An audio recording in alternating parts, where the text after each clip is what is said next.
안녕하세요. 사연에 빠지다의 DJ 민영입니다. 오늘도 첫 번째 사연 시작하기 전에 구독과 좋아요 버튼 눌러주시고요. 그럼 오늘의 사연도 함께 시작해 볼게요. 안녕하세요. 저는 이제 막 40이 된 유부녀입니다. 제 남편이 저더러 제일 큰 장점이 해맑음이라고 할 정도로 제 성격은 긍정적이고 밝은 편이에요. 지금까지 살면서 누구한테 싫은 소리 한 번 한 적 없이 살아왔다고 해도 과언이 아닐 정도로 평화롭게 살아왔습니다. 그런데 제가 아무리 긍정적이고 평화롭게 살아보려고 노력해도 주변에서 도와주지 않으면 아무 소용이 없더군요. 저희 시댁 식구들이 그랬어요. 제가 아무리 잘해보려고 노력해도 받아주지를 않았습니다. 저와 남편은 운명적으로 만났어요. 제가 반년 동안 유럽 배낭여행을 갔었는데 그때 프랑스 파리에서 에펠탑이 보이는 와인바에서 와인을 먹다 남편을 만났습니다. 물론 유럽에 한국 관광객이야 많죠. 하지만 유럽에서 아는 사람을 만날 확률은 그렇게 높지 않잖아요. 저와 남편은 고등학교 때 같은 영어학원을 다녔던 친구예요. 같은 학교는 아니었지만 2년이나 같은 학원을 다녔기 때문에 인사 정도는 하고 지냈었거든요. 그런 친구를 몇 년 만에 한국도 아닌 그 먼 프랑스에서 다시 만난 거죠. 저희는 너무 신기해서 그날 함께 에펠탑을 보며 와인을 마셨습니다. 만나지 못한 시간 동안 서로 어떻게 살아왔는지 이야기하다 보니 밤새 이야기를 했습니다. 그날 저희 둘은 서로에게 반해 한국에 돌아와 연애를 시작했어요. 시작이 운명적이어서 그랬는지 저와 남편은 연애하는 내내 정말 애틋하고 로맨틱하게 연애했습니다. 서로를 존중하고 간섭하지 않았어요. 그렇게 5년 넘게 연애했는데도 단 한 번도 싸운 적이 없었습니다. 저희는 그렇게 탄탄대로로 결혼까지 할 줄 알았어요. 문제는 그때부터였어요. 주변에서 다들 결혼은 현실이라고 했지만 저는 믿지 않았습니다. 저와 남편은 결혼해도 연애할 때처럼 사이좋게 지낼 자신이 있었거든요. 하지만 제 착각이었죠. 결혼 생활이라는 게 저희 둘만 잘한다고 되는 게 아니더군요. 시댁은 저희 친정과 너무나도 달랐어요. 저는 여유롭게 자랐습니다. 저희 부모님은 굉장히 자유로운 분들이셨어요. 공부든 뭐든 잘하지 못해도 착하고 바르게 자라기만 하면 된다고 하셨죠. 덕분에 저는 학창시절 내내 정말 밝게 뛰어놀기만 하느라 공부는 안중에도 없었습니다. 대학도 가질 않았어요. 하지만 시댁은 전혀 달랐습니다. 남편이 삼형제 중 장남이었는데 시부모님은 자식들끼리 경쟁을 부추기는 분들이었어요. 잘하는 자식을 더 밀어주고 못하는 자식은 구박을 해서라도 자신들의 기준에 맞추려고 했어요. 남편은 타고난 머리가 좋은 사람이라 학창시절부터 공부를 잘했어요. 고등학교 때 같은 영어학원에 다닐 때 남편 이름이 벽에 붙어있는 걸 봤습니다. 땡땡 고등학교 1학년 5반 오준수, 기말 영어 100점. 이렇게 항상 적혀 있어서 대단하다고 생각했거든요. 남편은 대학도 이름만 대면 누구나 아는 명문대를 나와 회계사 시험에도 당당히 합격해 현재 회계사예요. 남편은 언제나 시부모님의 자랑이었습니다. 덕분에 시동생들은 항상 비교에 시달렸나 봐요. 형은 영어학원만 다니고도 만점을 놓친 적이 없는데 너네는 학원에 개인과외까지 붙여줘도 성적이 오를 생각을 안 하니? 이래서 서울에 4년제에 들어가겠어? 엄마가 미국 이모네 갈 때마다 우린 빼놓고 매일 형만 데려갔잖아요. 형은 미리 조기 교육해서 당연히 잘하는 거지. 그러게 우리도 미리 어릴 때 미국에서 조기 교육하고 왔으면 지금 이렇게 고생 안 해도 될 텐데. 어이씨구 미국 비행기표가 얼만데 우리 집 형편에 온 식구가 어떻게 나가? 머리 좋은 우리 장남이 가는 게 낫지. 어쨌든 괜한 핑계 대지 말고 빨리 들어가서 공부나 해. 다음 시험도 이따위로 보면 둘 다 용돈 20% 삭감이니까 그런 줄 알아. 아 그런 게 어딨어요. 형은 이번에 또 용돈 올려줘 놓고 자꾸 돈 가지고 치사하게 이럴 거예요? 억울하면 너희도 성적 올려. 그러면 알아서 올려줄 테니까. 시부모님은 자식이 셋이나 있어서였는지 모두에게 공평하지 못했습니다. 조금이나마 가능성이 더 있는 남편에게 기대를 많이 하신 것 같아요. 시부모님은 아들 셋을 훌륭하게 키우기 위해 부단히도 노력하셨습니다. 시부모님은 두 분 다 공무원이셨어요. 두 분이 평생 공무원으로 사시면서 느낀 바는 타고난 재력이 없는 평범한 사람들은 남들 사는 만큼 살아서는 절대 성공할 수 없다고 생각하셨죠. 형편이 넉넉하지 않으면 남들보다 더 일찍 일어나 성실하게 공부하고 일해야 남들 사는 만큼 평범하게라도 살 수 있다고 하셨대요. 그래서 성적이나 대학, 직장, 결혼 같은 것들에 집착을 하셨어요. 공부를 잘해야 좋은 대학에 가고 좋은 대학을 나와야 좋은 직장에 들어가서 능력 있는 여자를 만난다는 말을 귀에 못 박히게 들었답니다. 남편은 워낙 모범생이라 항상 부모님이 시키는 대로 하며 살기는 했지만 그런 부모님이 굉장히 답답해서 힘들었답니다. 그래서 하루라도 빨리 결혼해 자신의 가정을 만들고 싶었대요. 부모님이 만든 가정과는 전혀 다른 가정을 만들고 싶어서 저와 결혼한 거예요. 저처럼 자유로운 사람과 결혼해 살다 보면 자신이 생각하는 안정적이고 따뜻한 가정을 만들 수 있을 것 같아서요. 그런데 그 또한 쉽지 않았습니다. 제가 사실 고졸이라는 사실을 시부모님께서 아시자마자 결혼을 반대하셨어요. 저는 예상하지 못한 일이었지만 남편은 예상하고 있었더라고요. 제가 대학에 나오지 않아 시부모님께서 마음에 들어하지 않는다고 하셨을 때 남편은 별로 당황하지 않더라고요. 요즘은 개나 소나 다 가는 대학을 도대체 왜 안 갔어? 집안 형편이 그렇게 안 좋았어? 시아버지는 제게 뭔가 대단한 이유가 있어서 대학을 안 갔을 거라고 예상하셨습니다. 그런 사연이 있는 건 절대 아니고요. 그냥 제가 더는 학교에 다니고 싶지 않아서 안 간 거예요. 진심이었습니다. 저는 학교를 별로 좋아하지 않는 학생이었어요. 하지 말라는 것도 많고 지켜야 할 규칙들도 많은 학교가 싫었습니다. 더군다나 특별히 대학에 가서 배우고 싶은 것도 없다 보니 저에게는 대학에 갈 이유가 없었어요. 제가 어른이 돼서 알고 싶고 하고 싶었던 일들은 대학에 없었거든요. 부모님도 제가 원하는 대로 하라고 하셨고요. 부모님이 딸한테 영 관심이 없으셨나 보네. 형제도 없이 혼자라면서 하나뿐인 딸을 어떻게 대학을 안 보내? 시어머니는 저희 부모님을 만나기도 전에 마음대로 자식에게 관심이 없는 분들로 만드셨습니다. 자식에게 무관심해서 대학을 안 보낸 거라고 생각하시더군요. 부모님 두 분 다 한국 교육 시스템이 무조건 옳다고 생각하시는 분들은 아니어서요.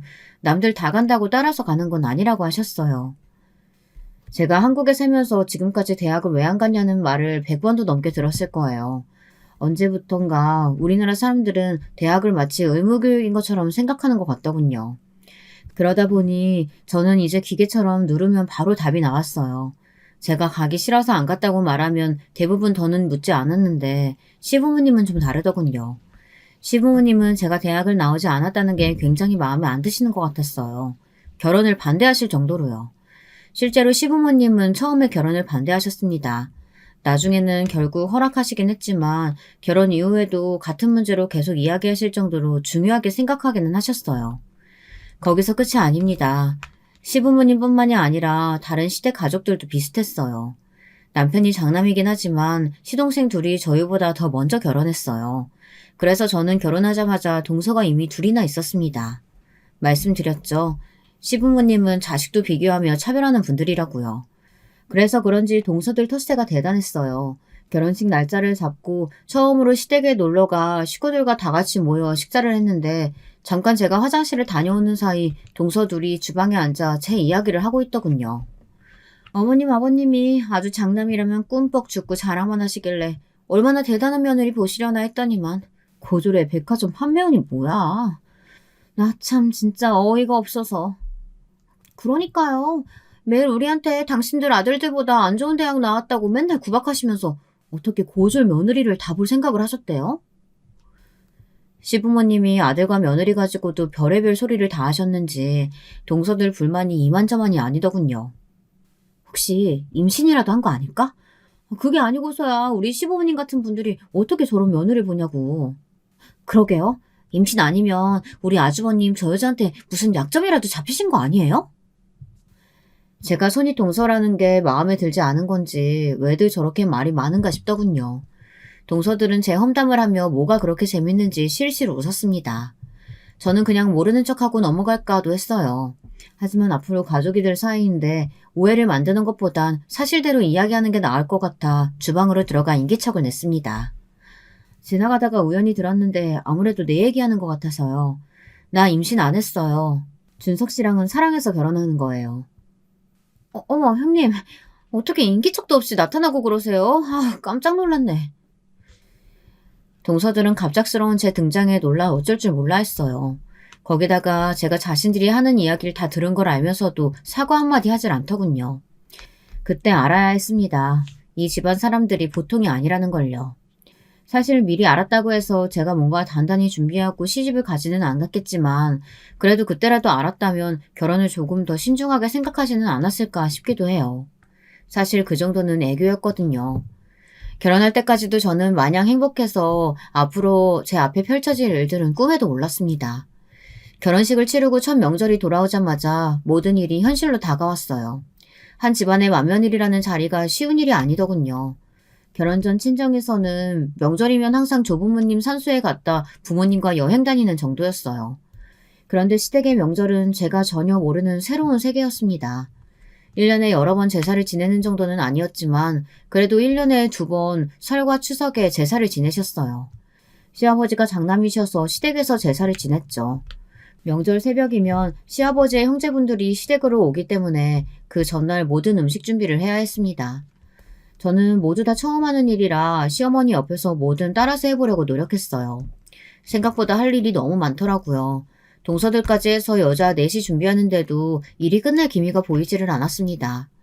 머리에 땀이 맺힐 정도로 정신없이 일하고 있는데 동서들이 뜬금없는 소리를 하더라고요. 아, 허리야. 어머님, 이제 우리 집에도 형님 생기셨으니까 앞으로 제사는 형님 내서 하는 거죠? 어머님, 형님한테 제사 언제 물려주실 거예요? 저는 도무지 동서들이 무슨 소리를 하는 건가 싶었습니다. 이제 막 시집와서 아무것도 모르는 저에게 제사를 물려준다뇨. 저는 너무 당황해서 말문이 콱 막혀버렸습니다. 가만 보면 동서둘은 꼭 자매지간처럼 친했어요. 사실 동서들끼리 그렇게 친하게 지내기 어렵잖아요. 알고 보니 두 동서는 공감대가 많더라고요. 우선 둘 다 비슷한 시기에 결혼하기도 했고 출산까지 하면서 직장 생활을 하는 게 여간 힘든 게 아니었나 봐요. 둘 다 지방 출신으로 대학 오면서 서울로 올라온 거라 애를 맡길 친정도 멀고 시부모님은 연세가 많다 보니 아이를 봐주실 수가 없었어요. 그러다 보니 동서 둘이 서로 육아도 도와주고 살림도 도와주면서 가깝게 지냈나 봐요. 동네도 같은 동네로 걸어서 5분 거리에 살더라고요. 그렇게 서로 자매처럼 지내다가 지금은 아예 둘이 직장을 그만두고 퇴직금으로 같이 가게를 차렸어요. 대학가 근처에서 분식집을 하더라고요. 저는 사실 두 동서 사이가 부러웠어요. 저도 친하게 지내고 싶었죠. 그런데 이미 글러먹은 것 같았습니다. 이제 보니 동서들은 남편이 결혼하기만을 기다렸나 봐요. 장남이 남편이 결혼을 안 해서 맏며느리가 없으니 자신들이 힘들다고 투덜거리며 맏며느리가 들어오면 제사를 넘겨버리려고 했나 보더군요. 아무래도 이대로 가만히 있다가는 제가 괜히 덤터기를 쓸 것 같아 한마디 하려고 했습니다. 이 많은 음식을 제가 혼자 어떻게 준비하냐고요. 그런데 그때였어요. 제가 나서기 전에 시어머니께서 버럭 소리를 지르셨습니다. 정신없이 바빠 죽겠는데 무슨 헛소리들 하는 거야?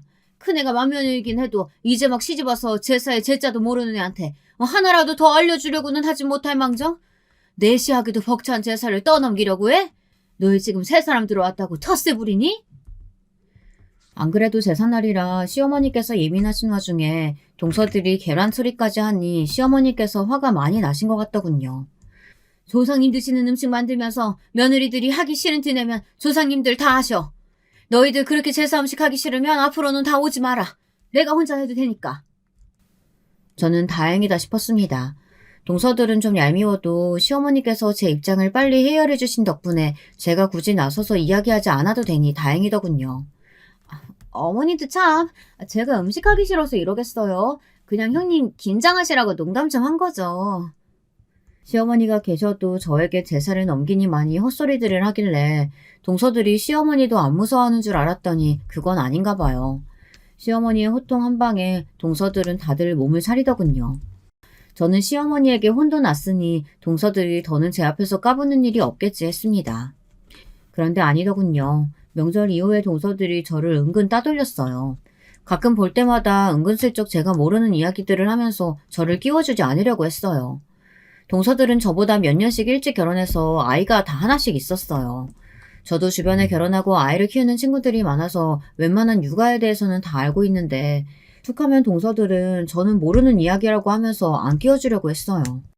시댁에서 밥을 먹고 치울 때도 둘이 따로 나가서 디저트를 먹고 오기도 하고 설거지나 뒷정리도 꼭 둘이서만 하려고 했습니다. 물론 여자들이 있는 곳은 어디나 텃세가 존재하니 처음엔 저도 그러려니 했어요. 시간이 흐르면 자연스레 괜찮아지겠지 싶어서요. 그런데 동서들의 행동은 단순히 텃세라고 하기는 항상 도가 지나쳤어요. 첫째 동서 아이가 5살이라 말을 굉장히 잘해요. 벌써 한글 공부도 하고 있어서 눈에 보이는 글씨를 다 읽습니다. 하루는 시댁에 모여 다 같이 과일을 먹고 있었는데 텔레비전에 수능날이라며 교실에서 수능을 보고 나오는 학생들의 장면이 나왔습니다. 그 장면을 보고 조카가 저 시험이 무슨 시험이길래 텔레비전에도 나오냐고 신기했습니다. 많이 어려운 시험이냐면서요. 그럼 저 시험을 잘 봐야 좋은 대학 나와서 좋은 직장에 다니는 거야. 큰아빠가 저 시험 엄청 잘 봐서 우리나라에서 제일 좋은 대학에 들어갔잖아. 우리 손주, 머리는 너희 아빠 엄마보다 큰아빠를 닮아야 돼. 그래야 공부 잘해서 좋은 대학 가고 훌륭한 사람 되지. 시어머니는 언제나 공부 이야기만 나오면 남편 자랑은 하느라 바쁘셨습니다. 옆에는 저마저 민망할 정도로 큰아들 바라기셨습니다. 그럴 때마다 시동생들은 또 시작이다라는 식의 반응이었어요. 하도 많이 들어서 이제는 익숙한지 그날도 어김없이 시동생들은 고개를 절레절레 흔들었어요. 시동생과 동서들도 다들 좋은 직장에서 열심히 직장 생활을 하는데도 시부모님은 성에 차질 않으시는 것 같았죠. 그때 조카가 물었습니다. 좋은 대학에 나오면 뭐가 좋은 거냐고요. 좋은 대학 나오면 다 좋지. 봐라, 큰아빠가 좋은 대학 나와서 공부도 잘하니까 돈 잘 버는 회계사 시험도 한 번에 붙었잖아. 시아버지의 말에 조카가 대단하며 엄지손가락을 축혀 세웠습니다. 남편은 쑥스러운지 시부모님께 이제 그만하시라고 했어요. 그런데 그때 동서가 시부모님 말에 좀 기분이 상했는지 굳이 안 해도 될 말을 하더군요. 괜히 제게 시비를 걸면서까지요. 그래, 큰아빠는 공부도 잘하고 좋은 대학 나와서 훌륭한 분이야. 그래서 결혼은 자신보다 조금 부족해도 사람 마음씨만 보고 결혼했다니까. 큰아빠 완전 멋지지? 이건 뭐 먹이사슬이 따로 없었습니다. 저희 시댁 분위기가 항상 이랬어요. 시부모님의 일방적인 남편 사랑이 시동생들이나 동서들의 시샘과 질투로 저에게 날아왔어요. 동서들이 보기엔 제가 만만했나 봐요. 시댁에서 왕자님이나 다름없는 남편 때문에 받은 스트레스를 다 저에게 푸는 것 같더군요. 제가 이런 이야기를 남편에게 하면 자신이 시부모님께 이야기하겠다고 했지만 사실 소용없었어요. 시부모님의 마음속에 1등은 언제나 남편이었으니까요. 한 번은 그런 적도 있었어요. 연휴 때 시아버지께서 갑자기 허리가 부러지셔서 응급실에 가셨습니다. 워낙 심각한 환자가 많은 응급실이다 보니 시아버지는 응급조치만 받고 계속 기다리셔야 했어요. 그때 시아버지의 연락을 받고 남편이 곧바로 수술이 가능한 병원에 모시고 갔습니다. 남편이 병원 회계 쪽을 담당하다 보니 아는 의사들이 많거든요. 그 일로 시부모님의 남편 사랑은 더 커져버렸습니다. 거의 무한 신뢰였어요. 이래서 사람이 능력이 있어야 돼. 봐라, 그 많은 사람이 응급실에서 아무것도 못하고 다 기다리고 있는데 나만 우리 아들 덕분에 1시간도 안 돼서 수술 딱 받았잖아. 자식 많고 며느리 많으면 뭘 해. 우리 큰아들이 있으면 무적인데. 봐요. 이게 다 누구 덕이야. 내가 어려서부터 일찍이 우리 큰아들 재능을 알아봐가지고 밀어준 덕분에 이렇게 훌륭하게 자란 거 아니에요? 그냥 평소 잘 아는 분이 마침 근처 병원 하시니까 부탁한 거죠. 뭐 그래도 수술 잘 끝나서 다행이에요. 둘째, 막내. 너희는 뭘 그렇게 뚱하니 앉아있어? 형한테 고생했다고 고맙다고 인사를 해야지. 아무리 장남이라도 자식이 셋이나 있는데 혼자 자식 노릇하느라 얼마나 힘들겠어. 시동생들은 하도 들어서 이제는 아예 면역이 생겨서 신경도 안 쓰는데 동서들이 기분이 나쁜지 씩씩거리더군요. 저는 이해가 됐어요. 제가 보기에도 시부모님이 너무하시다 싶었거든요. 그런데 그때였어요. 동서들이 뒤틀린 심기를 또 이상하게 드러내더군요. 어머님, 아버님이 이렇게 이뻐하시는 아주버님이 빨리 손주를 낳아드려야 할 텐데 두 분 다 나이가 있어서 큰일이네요. 형님하고 아주버님 병원은 가보셨어요? 아무 문제 없으시대요? 아무리 시부모님이 남편만 예뻐해서 세미나도 그렇지 이제는 하다하다 나이 공격까지 하더군요. 그럼 우리 둘 다 결혼 전에 병원 가서 산전검사 다 받았는데 둘 다 건강하대. 둘 다 아이 낳고 싶어 하니까 아마 금방 생길 거야. 저는 동서들의 도발에 일일이 대꾸하고 싶지 않았지만 그래도 제 생각을 이야기하고 싶었습니다. 저도 아이를 낳고 싶은 건 사실이니까요. 우리 큰형님 너무 해맑으시다. 요즘 뉴스도 안 보세요? 여자나이 35 넘으면 노산이에요. 지금도 노산이 훌쩍 지난 건데 뭘 믿고 그렇게 태평하시대? 재수 씨들이 우리 일에 이렇게 관심이 많은 줄 몰랐네요. 우리 일은 우리 부부가 알아서 할 테니까 걱정 마세요. 남편이 나서서 이야기하니 동서들도 금방 입을 다물었습니다. 거기서 한마디 더 해봐야 시부모님에게 호통이나 들을 테니까요. 그리고 얼마 뒤 제가 일하는 구두 매장에 동서들이 놀러 왔어요.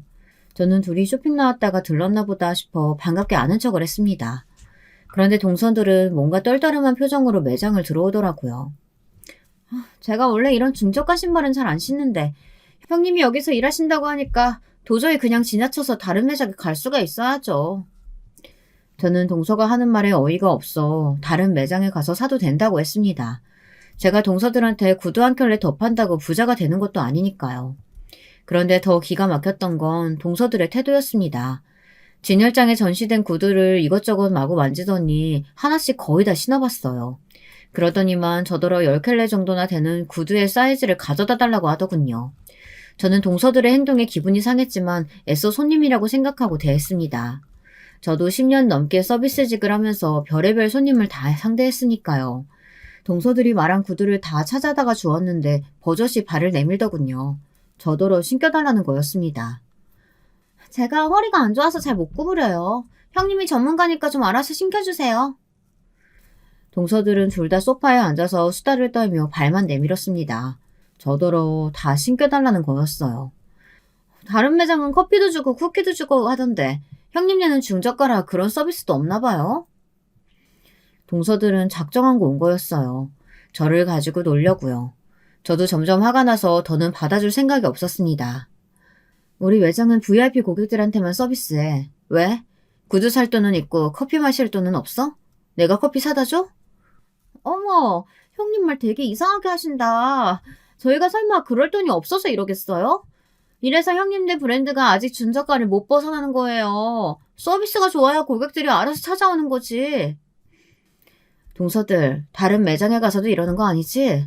내가 걱정돼서 하는 말인데 다른 데 가서는 이러지 마. 나야 가족이니까 참아주는 거지. 다른 데 가서 이러면 동서들 안전요원한테 쫓겨나. 저도 참다 한마디 했습니다.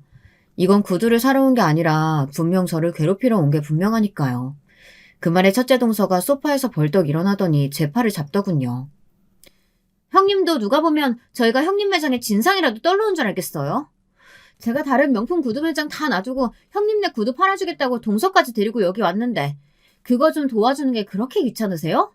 그래서 무슨 서비스직을 한다 그래요.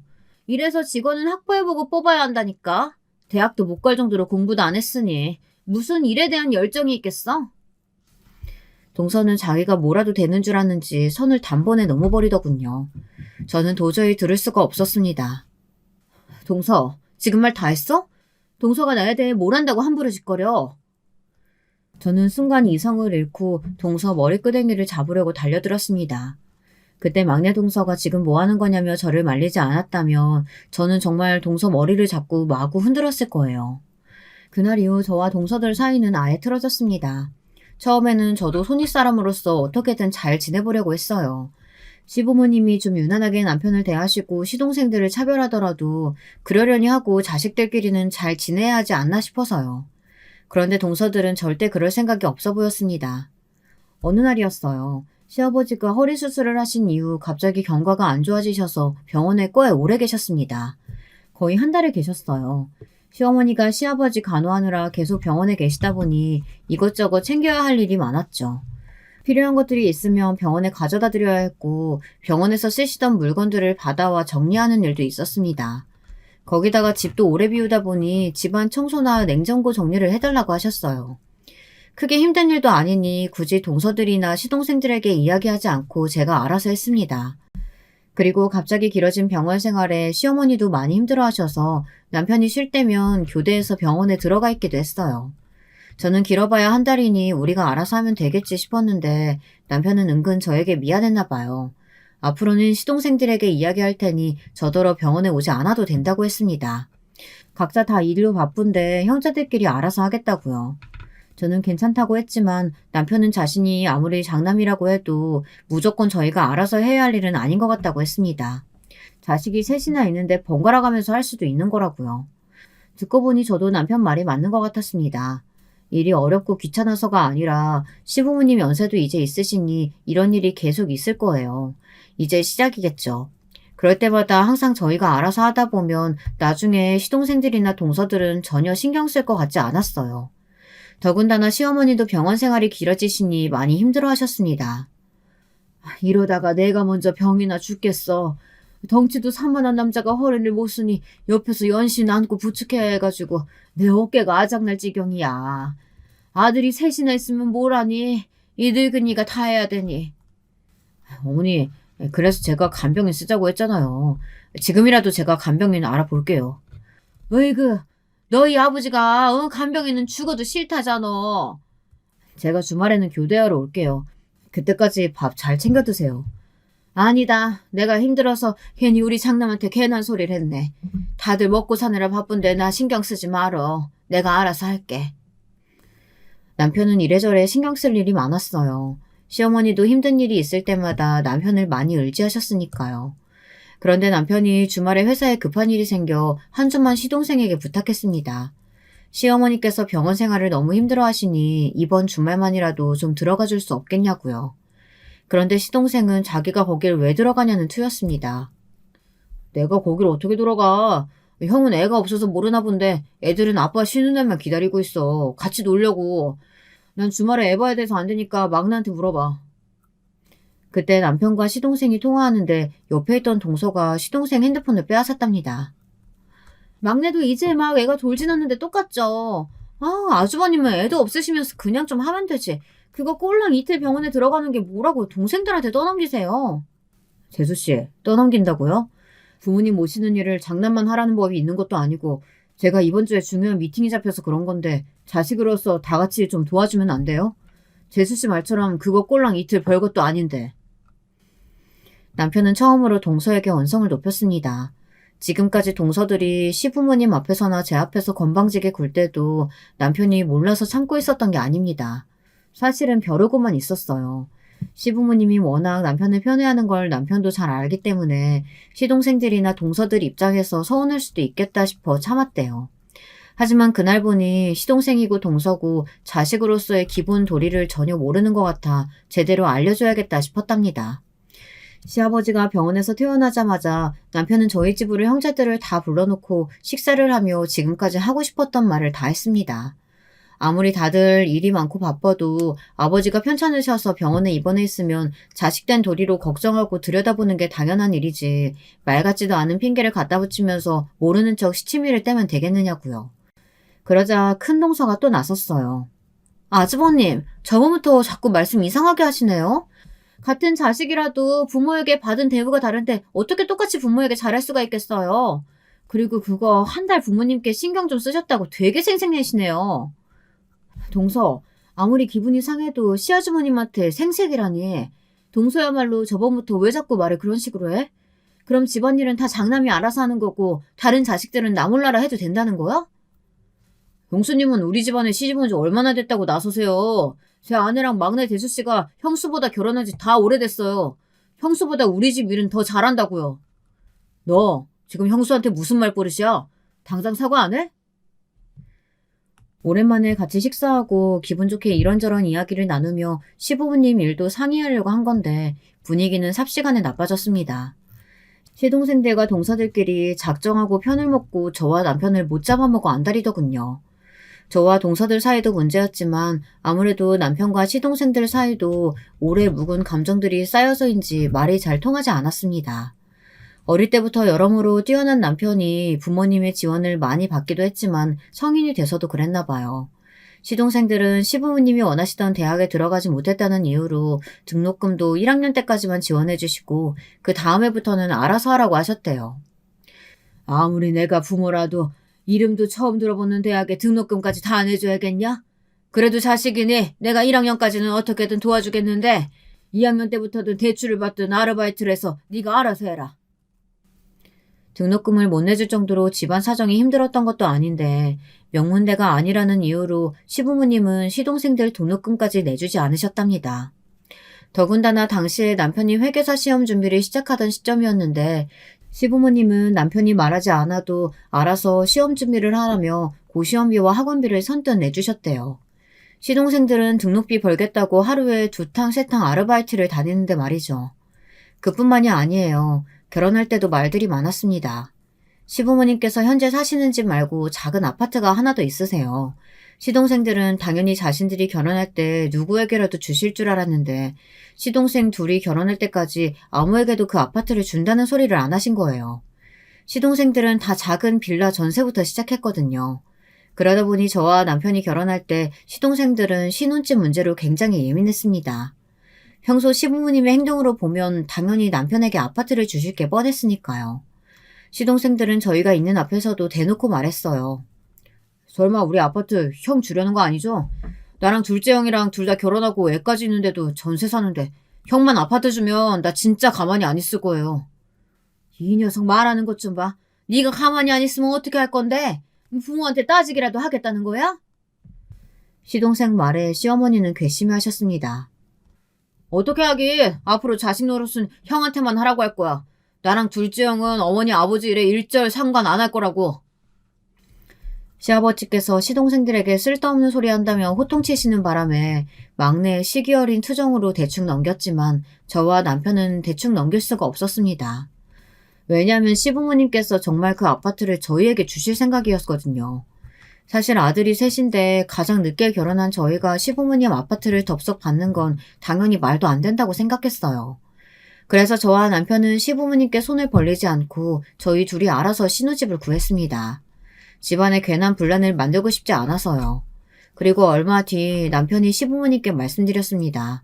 그 아파트는 시부모님이 젊어서부터 열심히 일해번 돈으로 사신 집이니 자식들 걱정은 마시고 나중에 노후 자금으로 쓰시라고 했어요. 아니면 저희는 정말 괜찮으니 시동생들에게 나눠주셔도 된다고 했죠. 시부모님은 끝까지 장남인 저희에게 주시려고 했지만 저희는 끝까지 받지 않았습니다.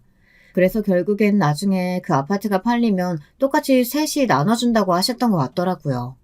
이런 상황에서 남편이 시부모님에게 편애를 좀 받는다고 해서 뭔가 저희가 장남으로서 대단히 많은 혜택이라도 누리기라도 한 것처럼 시동생들이 몰아가니 슬슬 듣기 거슬리더군요.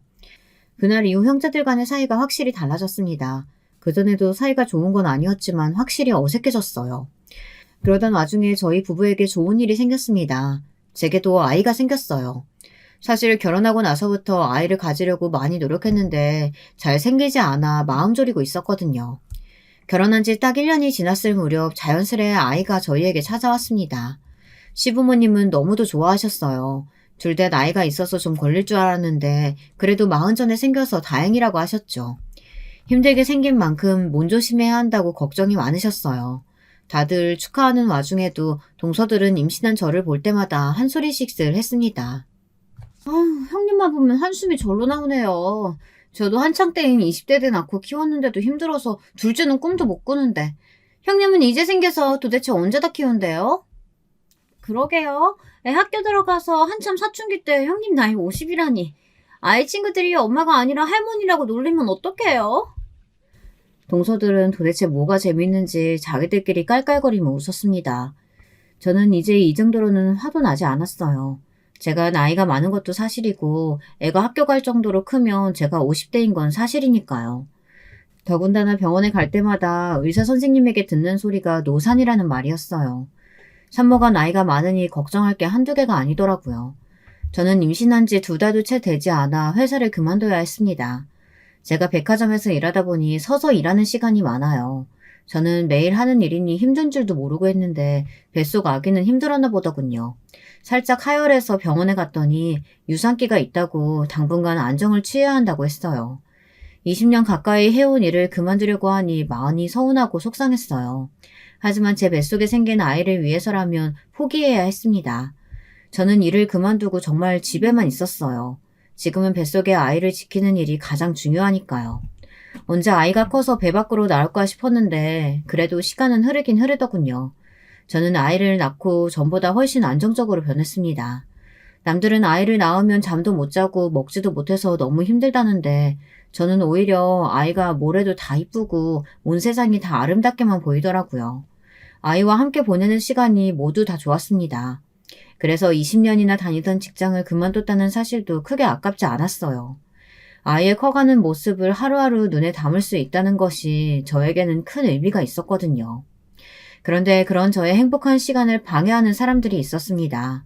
바로 동서들이에요. 동서들은 제가 아이를 낳지 않았을 때는 애가 없어서 모르는 거라고 무시하더니만 아이를 낳고 나니 육아에 대해서는 자기들이 선배라며 잘난 척을 하더군요. 하루는 시어머니께서 동서들에게 반찬을 좀 가져다 주라고 하셔서 제가 반찬 배달을 갔습니다. 시어머니가 한 번씩 반찬을 하시면 며느리들에게 와서 가져가라고 연락을 하시는데 동서들이 매번 바쁘다면서 가지러 오질 않나 보더군요. 제가 반찬을 가지러 가면 시어머니께서 큰 동서랑 막내 동서가 한 동네에 사니 운전을 하는 저에게 좀 가져다 주라고 하셨어요. 어머니께서 매번 우리 주려고 힘들게 반찬하시는데 동서들이 바쁘면 남편들이라도 시켜서 좀 가져오라고 해. 내가 매번 가져다 줄 수는 없잖아. 저도 동서들이 예쁘면 반찬 가져다 주는 게 뭐 힘든 일이겠어요. 동서들이 저를 형님 취급도 안 하고 매번 무시하니 저도 잘해주고 싶지가 않았죠. 형님이랑 아주버님은 아주 천생연분이네요. 누가 가져다 달라고 하지도 않았는데 멋대로 가져다 주시곤 생색내는 거 보면. 어머니 반찬 저희는 필요 없어요. 집에서 밥 해먹을 시간도 없이 바쁜데 그 많은 반찬을 어떻게 먹어요? 집에서 편하게 놀고 먹는 형님이나 저희 것까지 다 가져다 드세요. 동서, 지금 나더러 편하게 놀고 먹는다고? 동서도 애 케어 받으면서 나더러 어떻게 그런 말을 해? 웬만해서는 동서들 말에 휘둘리려고 하지 않았는데 막내 동서 말에는 너무 기분이 상해 도저히 가만히 있을 수가 없더군요. 그런데 그때 동서네 집 초인종이 울렸어요. 큰 동서 조카가 어린이집에서 돌아올 시간이 됐는지 버스에서 내려서 1층 초인종을 눌러나 보더군요. 저는 사실 놀랐어요. 이제 7살밖에 안 된 조커가 어린이집 버스에서 내려서 혼자 엘리베이터를 타고 올라오나 보더군요. 저는 화가 나는 것도 잠시 어린 조카가 걱정돼서 동서에게 물었습니다. 아무리 잠깐이라도 위험하게 혼자 올라오라고 해도 돼? 난 걱정돼서 내려가 봐야 할 것 같은데. 제 말에 동서들은 저더러 육아의 육자도 모르면서 아는 척한다며 휘죽거리며 웃었습니다. 동서는 뉴스도 안 봐? 요즘 별의별 사고가 다 있는데 1층에 내려가는 게 어려운 일도 아니고 내려가서 데려오면 되지 그게 뭐 어렵다고 그래. 와, 저는 다음 생에 태어나면 형님으로 태어나겠어요. 형님은 아주버님이 능력자라 결혼하고 애 낳고도 일 안 해도 되니까 그런 태평한 소리가 나오는 거예요. 저희처럼 애 키우랴 돈 벌랴 정신없이 살아봐요. 그런 해맑은 소리가 나오나. 동서는 제가 생각한 것보다 훨씬 개념이 없더군요. 제가 살기 편해서 뭘 모르는 소리를 하는 거라네요. 그러던 어느 날이었어요. 제가 일이 있어서 시댁에 아이를 맡기기로 해 시댁에 들렸습니다.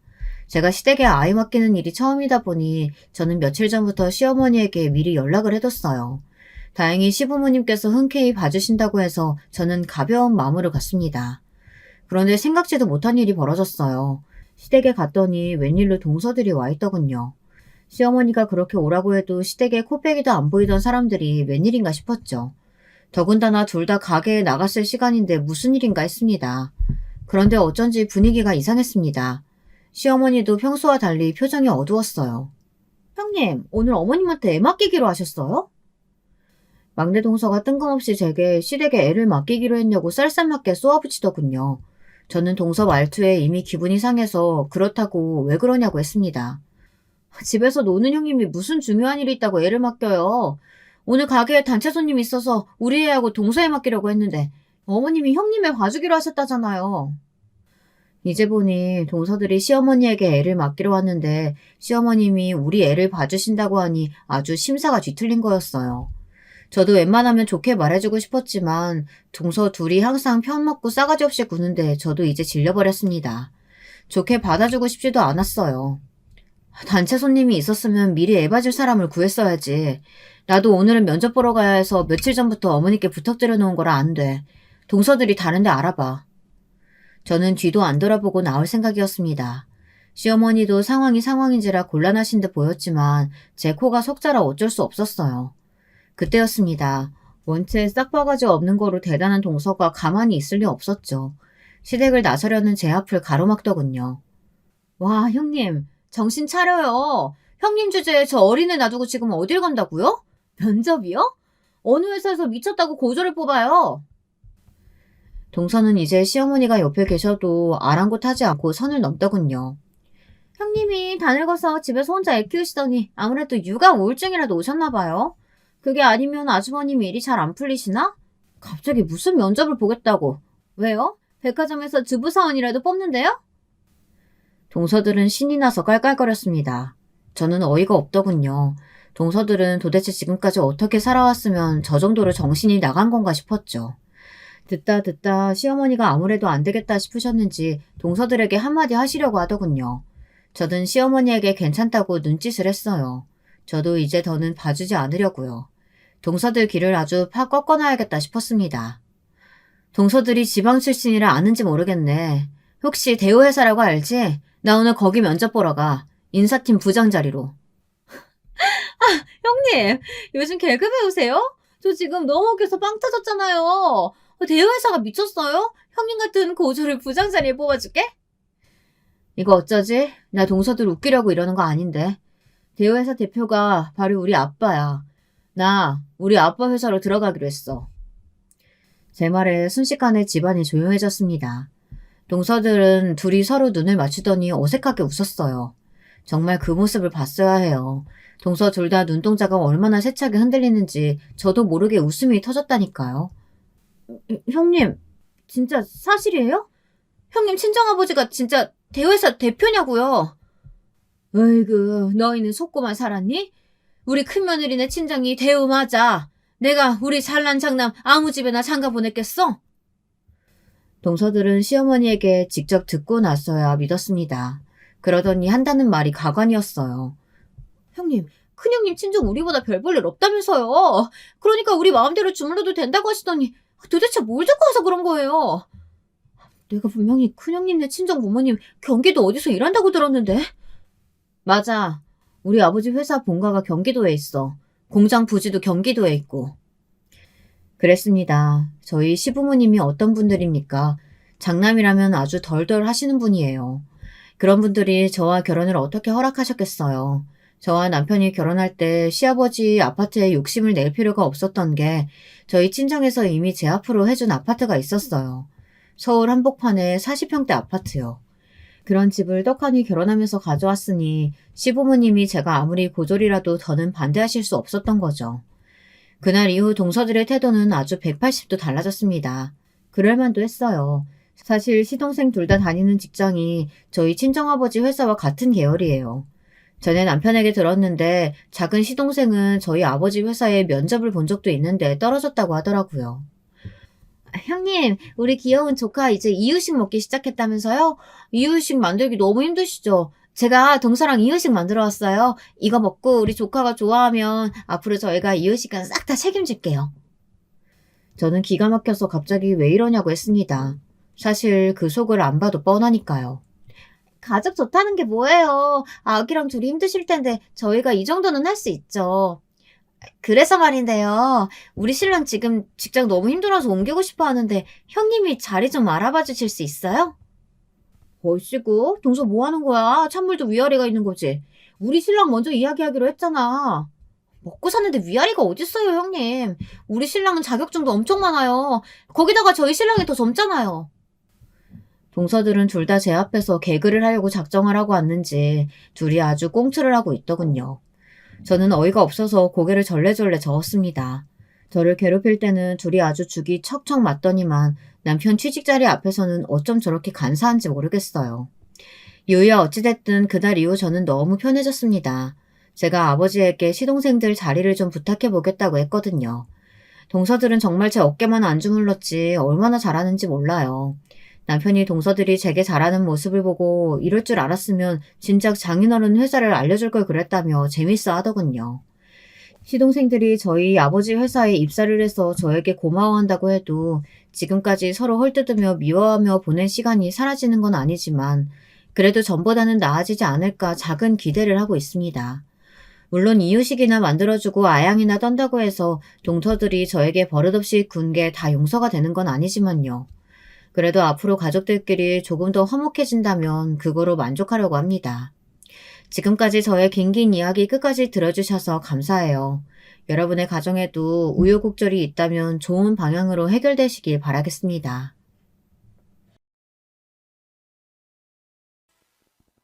여러분, 두 번째 사연 시작하기 전에 좋아요, 구독 꼭 눌러주실 거죠? 그럼 두 번째 사연 바로 시작합니다. 안녕하세요. 저는 현재 서울에서 작은 꽃집과 카페를 하는 40대 후반의 여자입니다.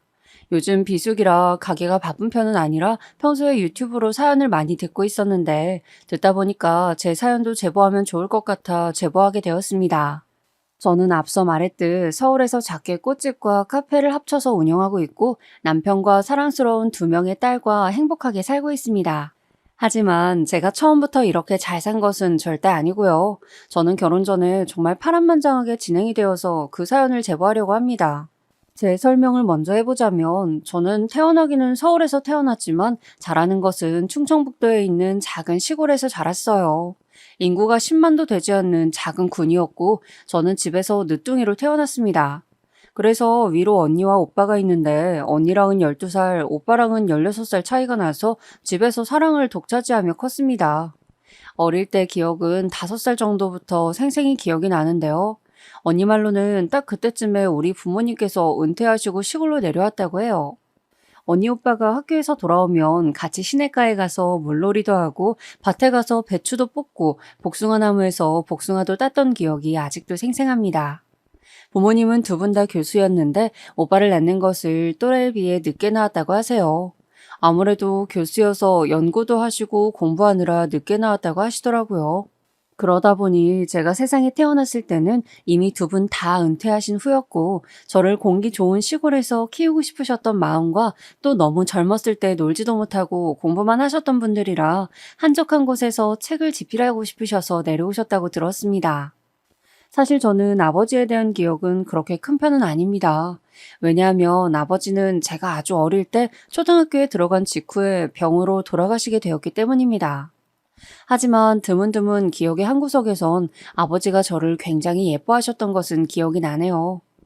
아무튼 언니 오빠는 시골에서 고등학교를 나왔지만 서울로 대학을 갔기 때문에 저는 초등학교를 들어가면서는 엄마와 둘이 살게 되었습니다. 엄마는 참 다정하신 분이고 똑똑하신 분이라 지금도 제가 존경하는 인물인데 학교에 갔다 와서 엄마와 같이 손잡고 개울가에 가거나 산에 가서 도토리를 따고 집에 와서 둘이 식물도감을 봤던 추억들이 정말 좋았습니다. 시골이라 학교에 학생도 별로 없었는데 몇 없는 친구들과 같이 우리 집에서 엄마가 해주신 수제비도 먹고 잠을 같이 자기도 했던 아주 소중한 제 어릴 적 기억들이에요. 다행히 부모님이 두 분 다 교수였기 때문에 모아놓은 돈은 충분했고 또 엄마는 가끔 책을 내셔서 생활비도 걱정이 없었습니다. 제가 기억하는 초등학교 시절은 엄마는 항상 거실에서 책을 펼쳐놓고 생활하셨던 기억일 정도로 엄마는 배울 점이 정말 많으신 분이었어요. 또 엄마는 재직했던 학교에 1년에 한두 번씩은 가셨는데 그때마다 저를 데리고 가셨습니다. 엄마 손을 꼭 잡고 서울에 갔었던 날들은 제 인생에서 잊을 수 없는 기억을 만들어 주었어요. 자라기를 시골에서 자라 제가 본 서울의 풍경들은 너무 멋지고 대단해서 꼭 대학을 가면 언니 오빠처럼 서울로 와야겠다는 생각이 들었었죠. 그렇게 저는 시골에서 중학교까지 나왔는데 언니와 오빠가 종종 저와 엄마를 보러 시골로 내려왔었어요. 그때 저는 평소와 같이 방에서 책을 보고 있었는데 거실에서 언니 오빠와 엄마가 제 얘기를 하는 게 들렸습니다. 고등학교는 서울에서 보내는 게 어떻냐. 그래야 서울에서 대학 가는 게 훨씬 수월하다. 우리 때와 환경이 다르니 고등학교는 언니 집에서 살면서 다녀야 한다는 얘기였는데 저는 그 얘기를 방에서 몰래 듣고 심장이 팔딱팔딱 뛰었습니다. 왜냐하면 저에게 있어서 서울은 정말 환상 그 자체였기 때문이에요. 엄마가 다음날 아침에 언니네 집으로 가서 살면서 고등학교에 가는 거 어떠냐고 물으셨고 저는 고민도 하지 않고 당장 갈 수도 있다고 하니 엄마와 언니 오빠가 저를 보고 웃으셨습니다. 그렇게 호기롭게 말하고 중학교를 졸업하고 바로 언니네 집으로 갔는데 서울에 가고 싶었던 마음은 굴뚝 같았지만 막상 엄마와 떨어져야 한다니 그게 또 슬퍼서 하염없이 울었던 기억도 나네요. 엄마는 저에게 울지 말라고 더 큰 사람이 되어야 하니까 정신 똑바로 차리라고 말씀해 주셨고 저는 씩씩하게 언니를 따라 서울에 오게 되었습니다. 언니는 사실 그때 결혼 예정인 남자친구가 있었는데 둘이 크게 싸우고 파혼하게 되어서 외로웠다고 저를 무척 반겨주었어요. 그렇게 저는 언니 집에서 생활하며 고등학교에 다녔는데 서울에서 사는 것은 저를 설레게 하고 온갖 신기한 것들이 가득해서 즐거웠지만 또 한편으로는 무척 외롭기도 하였습니다. 언니는 그때 서울에 있는 아주 큰 대기업에 다녔었는데 워낙 일이 바빠서 야근하는 날이 대부분이라 저를 많이 챙겨주지 못했거든요. 물론 언니에 대해 원망하거나 그런 것은 전혀 아니고 언니를 이해하고 오히려 고마웠지만 근본적인 외로움을 떨치지는 못했습니다. 그런 감정은 엄마도 똑같았는지 제가 서울로 고등학교에 가자 엄마는 작게 게스트하우스를 하시게 되셨어요. 워낙 작은 동네라 손님이 많은 편은 아니었지만 그래도 종종 인근에 있는 대도시에 방문하는 사람들이 잠깐 들릴 때 이용하기엔 좋아서 적적함을 달래기엔 좋다고 하셨습니다. 호텔처럼 크게 숙박시설을 운영하는 것은 아니었고 정말 방 한 칸을 내서 운영했기 때문에 돈은 되지 않으셨지만 외로움을 달래기엔 좋다고 하셨어요. 정말 외로움이라는 게 사람을 힘들게 하는 건 줄 저는 고등학교 때 알았습니다. 살면서 어릴 때는 가족들한테 사랑만 받고 자랐고 초등학교에 입학해서 중학교를 졸업할 때까지는 엄마와 붙어 살았고 또 시골 특성상 서로 다 아는 사이여서 작지만 깊은 관계를 유지했기 때문에 저는 서울에서 적응을 잘하지 못했습니다. 서울은 학생들도 많고 학교 자체도 커서 제 마음속에는 설렘과 동시에 무서움도 자리 잡았습니다. 그러던 저에게 한 줄기 빛 같은 사람이 있었는데 그 사람이 바로 지금의 제 남편입니다. 남편은 저와 같은 고등학교에 다녔던 친구였는데 고등학교 때는 그냥 정말 친구의 사이였어요.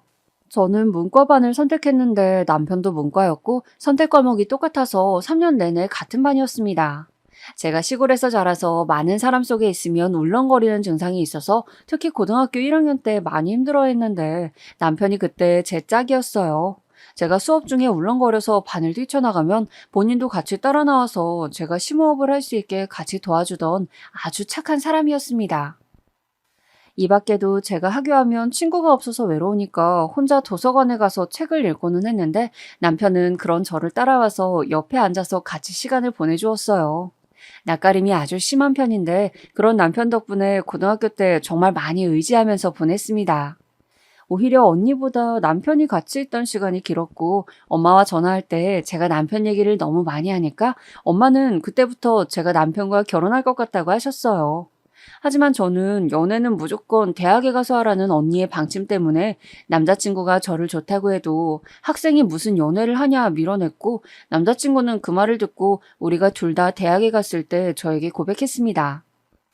여담이지만 고등학교 졸업식 날 엄마가 서울에서 올라오셨는데 남자친구를 보고 저에게 저놈 잘생기고 착하다며 꼭 잡으라고 말씀하셨던 게 아직도 기억이 나네요. 그리고 워낙 저희가 고등학교 내내 붙어 다녔기 때문에 언니도 당연히 남친의 존재를 알고 있었고 선생님들도 저희를 한 쌍으로 여기곤 하셨기 때문에 우리가 결혼한다고 했을 때 다들 그럴 줄 아셨다고 하셨습니다. 하지만 주변과 우리 집에서 남친을 좋게 봤던 것과는 달리 사실 남친 가족들은 저를 그렇게 좋아하지 않으셨어요. 제가 시어머니를 처음 배웠던 날은 고등학교 체육대회 날입니다. 그때 어떤 아주머니가 저에게 다가와서 네가 은영이니? 물어보셨고 저는 그렇다고 얘기하니까 현철이가 집에서 요즘 얘기를 많이 한다고 하셔서 그때 아, 이분이 내 짝의 어머니라는 생각이 들었었죠. 시어머니는 저를 처음 봤던 날 저에 대해 몇 가지 물으셨는데 어렸던 저는 꾸며낼 줄을 몰라서 있는 그대로 말을 했습니다. 은영이 너 어디 사니? 학교 앞 빌라에서 언니랑 같이 둘이 살아요. 언니랑? 부모님은 어디 계셔? 언니랑만 사는 거야? 아, 엄마는 시골에 계시고 아빠는 초등학교 때 돌아가셨어요. 그럼 언니랑 둘만 사는 거야? 엄마는 무슨 일을 하시니? 엄마는 시골에서 게스트하우스 하시고 언니는 회사 다녀요. 시어머니는 저를 처음 봤던 날 저에 대해 저렇게 조사를 하셨고 제가 굉장히 가난하게 자랐다고 생각하셨던 것 같아요. 게다가 활용정점으로 엄마가 고등학교 졸업식 날 저를 보러 왔다고 했잖아요. 그때 엄마가 다른 부모님들처럼 꾸미고 오시지 않았는데 그래서 시어머니는 우리가 정말 못 사는 집이라고 생각하셨던 것 같습니다. 하지만 저는 엄마가 어떤 옷을 입고 와도 상관이 없었고 그렇다고 엄마가 누더기를 입고 오신 것도 아니었는데 아무래도 제가 늦둥이니까 나이는 속일 수가 없다고 했잖아요. 그래서 외모만 보고 시어머니는 우리 집이 시골 동네에서 가난하게 사는 줄 착각하고 남친이 저를 만나는 것을 그렇게 좋아하진 않으셨던 것 같습니다. 아무튼 저는 고등학교를 졸업하고 이문동에 있는 대학교에 진학했었는데 남친은 바로 옆에 붙어 있는 대학교에 진학했어요. 학교가 정말 가까워서 연애하기에 너무 좋았고 또 어느 정도 서울에 익숙해지고 나니까 대학 생활이 정말 즐거웠습니다. 남친과 사귀면서 또 싸우기도 정말 많이 싸웠지만 데이트도 많이 서울 여기저기 다니면서 했었는데 아직도 대학 근처에 가면 추억이 떠오르곤 해요. 그러다 남친이 군대에 가게 되었는데 저는 당연히 수료식에도 참여하고 면회 때도 매주 갔습니다. 저는 정말 한 주도 빠짐없이 주말마다 남친을 보러 면회에 갔는데 그러다 보니 시부모님과 남친 언니, 시누이와도 자주 보게 되었어요. 제가 면회 갈 때마다 도시락을 싸서 다녔는데 남친이 제 요리를 정말 좋아했었습니다. 요리의 비법은 저는 어릴 때부터 엄마와 같이 부엌에서 요리를 많이 했었기 때문에 웬만한 요리는 할 수 있었어요. 시골집 마당에 작게 밭이 있었는데 거기에 싱싱한 채소를 많이 키웠기 때문에 때마다 재료를 바꿔가며 엄마와 같이 요리를 했던 기억이 생생했거든요. 또 우리 엄마가 음식 솜씨가 정말 좋으셔서 시골에서 어른들이 엄마에게 게스트하우스를 할 게 아니고 식당을 크게 열면 분명 성공할 것이라고 말해주실 정도로 요리를 잘하셨어요. 그 요리를 어릴 때부터 먹고 자랐고 또 같이 만들었기 때문에 저도 요리에 대해서는 어느 정도 자신이 있었답니다. 그리고 엄마가 언니와 저보고 먹으라고 밭에서 채소나 과일이 자라면 택배로 보내주셨기 때문에 정말 싱싱한 재료로 도시락을 만들 수 있었어요. 아무래도 서울이 문화생활도 그렇고 교육도 그렇고 다 좋지만 아무래도 재료는 시골 공기 좋은 곳에서 자라는 것만큼은 아니더라고요. 그래서 엄마가 보내주신 음식 재료로 정성껏 열심히 도시락을 싸서 남친 면회에 가고는 했었는데 저는 정말 하나도 힘들지 않고 오히려 주말이 기다려지고는 했어요. 저한테 남친은 매우 큰 사람이었고 의지를 고등학교 때부터 많이 해서 저는 이미 남친과 결혼하고 싶은 마음이 컸답니다. 그리고 또 남친이 제 요리를 좋아해주고 잘 먹으니까 뿌듯한 마음도 들었고요. 그런데 가끔 제가 면회 가면 시어머니와 시누이가 같이 가곤 했었는데 제가 요리해서 도시락을 싸갈 거니까 싸우지 말라고 해도 늘 시어머니는 도시락을 싸우셨어요. 그것도 양을 어마어마하게 해서 싸우셨는데 제 도시락까지 합쳐지니까 양이 정말 많았어요. 그걸 다 먹는 것은 무리였고 또 남친은 제 도시락을 더 좋아해서 제 것을 잘 먹으니까 시어머니는 그게 속상하셨나 봐요. 표정에서 기분 나쁘신 게 티가 나니까 저는 시어머니가 오는 날에는 도시락을 안 싸서 가려고 했는데 시어머니는 언제 오는지 알려주지 않으셨고 제가 물어보면 오히려 화를 내셨어요. 내 아들 면회도 내 맘대로 못 가니? 벌써 그렇게 눈치 주는 거야? 은영이 너 정말 너무한다. 저는 단순히 그냥 언제 면회 가실 거냐고 물어본 거였는데 저런 반응이 나오니까 적잖이 당황했습니다. 오해라고 설명하고 넘어갔지만 시어머니는 그 이후부터 제가 무슨 말만 하면 꼬투리를 잡으셨어요. 저도 아무리 어렸던 나이지만 사람인데 당연히 시어머니가 저를 싫어하는 것은 느꼈습니다. 하지만 그렇다고 남친과 헤어질 수는 없었던 것이 남친이 저에게 너무나도 큰 사람이었기 때문이에요. 제가 가장 힘들 때 옆에서 있어줬던 사람이 남친이었고 또 성격도 서로 너무 잘 맞았고 둘 다 내향적이라 친구가 몇 없었는데 둘이 서로에게 제일 친한 친구였습니다. 둘만 보면 너무 좋아하기 때문에 절대 헤어질 수는 없었어요. 그리고 남친이 군대에서 전역할 때쯤에는 언니는 새로운 남자친구와 결혼하게 되었습니다. 저는 고등학교 입학할 때부터 언니와 함께 살았는데 이제 언니가 결혼하니까 따로 살게 되었죠. 형부가 될 사람은 같은 회사에 다니는 언니의 동료였는데 저도 결혼 전에 봤더니 사람이 정말 다정하고 괜찮으신 분이었어요. 저에게도 매우 잘해주었고 저는 언니의 결혼을 매우 축하했습니다. 하지만 언니 결혼을 축하하는 것과는 달리 당장 제가 살 곳을 구해야 했어요. 언니가 살던 집은 팔아서 결혼할 때 들고 가야 했기 때문이에요. 그때까지 저를 키워준 것만으로도 언니는 충분히 저한테 많은 것을 제공해 주었기 때문에 저는 서운한 마음이 들지는 않았습니다. 그렇게 언니가 결혼하면서 저는 혼자 살 집을 알아봤는데 아무래도 제가 학생이니까 학교 주변으로 알아보기 시작했어요. 그러다 학교 주변에 원룸을 얻게 되었고 저는 혼자 살기 시작했습니다. 처음으로 혼자 살게 되었는데 처음엔 낯설었지만 금방 적응했고 살다 보니 독립된 생활이 마음에 들었어요. 남자친구도 전역하고 둘이 학교가 붙어 있어서 학교 끝나고 우리 집에서 같이 저녁도 만들어 먹고 굉장히 즐겁게 지냈습니다. 아무래도 대학생이라 둘 다 돈이 많지 않았는데 둘이 아끼고 아껴서 집에서 같이 요리를 해 먹고 과제도 하고 고등학교 때처럼 정말 계속 붙어 다녔어요. 자연스럽게 남자친구는 우리 학교에 저는 남자친구 학교에도 많이 갔고 서로 동기들과도 친하게 지낼 정도였습니다. 또 방학 때는 제가 엄마를 보러 시골에 내려갔는데 남자친구도 그런 저를 따라서 같이 시골에 내려가기도 했습니다. 그러면서 제가 어릴 때 다녔던 초등학교에도 가고 시내가에 가서 놀기도 했어요. 엄마는 남자친구를 정말 마음에 들어 하셨는데 워낙 남자친구가 싹싹하고 엄마한테 잘했기 때문이에요. 시골에 갈 때마다 남자친구는 힘을 써야 하는 곳에 적극적으로 나서서 도와주었고 엄마는 그러지 말라고 하셨지만 나서서 밭일도 하고는 했습니다. 남자친구는 평생을 서울에서 자라 이런 시골에 와보는 것이 난생 처음이라고 설렌다고 저에게 말했어요. 같이 저녁을 먹고 산책도 하고 별도 보고 어르신들 밭일도 도와주고 과일도 먹는 즐거운 방학 생활을 보내곤 했었습니다. 그리고 엄마는 늘 남자친구가 시골에 내려오면 가는 길에 밭에서 딴 채소들을 남자친구 손에 들려보내곤 하셨어요. 싱싱한 상추와 배추 같은 채소들을 박스로 남자친구에게 주었고 남자친구는 그것들을 들고 집에 가고는 했습니다. 그리고 저는 오빠도 있다고 했잖아요. 오빠는 서울에서 고깃집을 운영하고 있었어요. 오빠는 이미 결혼해서 조카도 낳았는데 오빠가 가게를 하고 새언니도 오빠를 도우니까 아기를 봐줄 사람이 없었어요. 그래서 제가 조카를 대신 봐주기도 했었는데 남자친구가 저와 같이 조카를 데리고 놀이공원도 가고 맛있는 것도 먹으러 다녀서 얼마나 즐거웠는지 몰라요.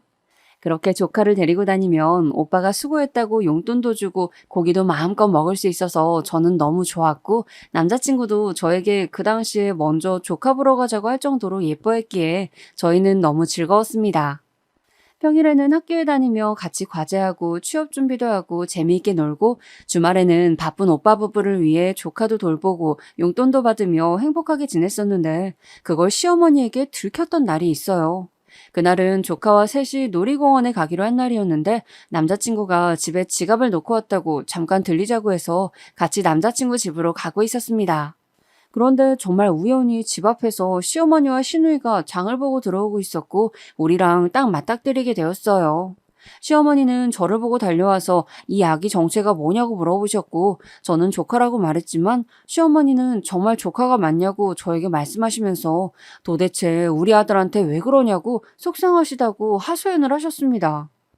조카는 처음 보는 사람이 자기 고모한테 뭐라고 하니까 놀라서 울고 남자친구도 집에서 내려와서 자기가 좋아서 그러는 건데 왜 그러냐고 하고 정말 난리가 아니었습니다.